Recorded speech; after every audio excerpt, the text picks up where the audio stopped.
Ukristo wa kweli hauna makundi mengi wala makanisa mengi. Ukristo wa kweli unaamini katika kanisa moja tu lililoanzia pale Yerusalemu siku ya Pentekoste. Kwa kuwa tunasoma katika kitabu cha Yohana sura ya 4 ule mstari wa 22.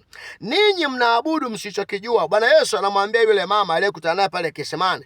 Anamwambia ninyi mnaabudu msichokijua, sisi tunaabudu tukijuacho, kwa kuwa wokovu watoka kwa Wayahudi. Kwa hiyo tunaona Ukristo hautoki Ulaya kama ambavyo wengi wanasema Ukristo umetoka Ulaya, umeletwa na wamishonari. Si kweli. Wamishonari waliupokea kwanza, niseme watu wazungu kutoka Ujerumani, kutoka Uingereza, kutoka Ufaransa na nchi nyingine ambazo ziliwahi kutawala hapa Afrika wakati wa ukoloni. Kabla ya ukoloni kuanza, tunaona wamishonari walitangulia. Wanahistoria wanasema kulikuwa na watangulizi wa ukoloni, yaani wamishonari, wapelelezi na wafanyabiashara. Hasa katika hilo kundi la wamishonari walileta Ukristo wa kimadhehebu kulingana na madhehebu yao ambao waliyatengeneza huko Ulaya. Hawakuleta Ukristo ule pure, ule halisi uliotokea Yerusalemu. Kwa ninapoongea kwa habari ya somo hili ambalo Mungu amenipatia la kurejesha Ukristo wa kweli, sizungumzi kwa habari ya madhehebu yaliyoletwa na wazungu Afrika. Nazungumza kwa habari ya Ukristo ambao ulianza pale Yerusalemu. Narudia tena ile Yohana 4:22.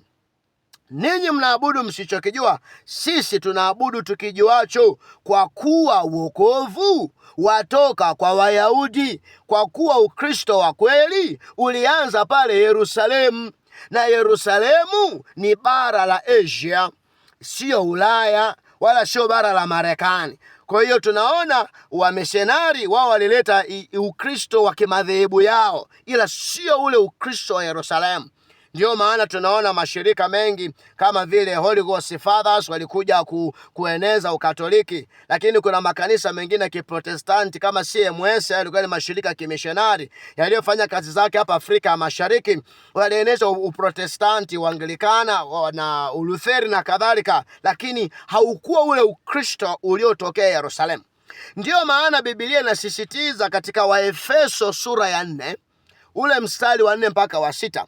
Maandiko yanasema mwili moja na roho moja, kama na mlivyoitwa katika tumaini moja la wito wenu, Bwana mmoja, imani moja, ubatizo mmoja, Mungu mmoja, naye ni Baba wa wote, aliye juu ya yote na katika yote na ndani ya yote. Kwa mbele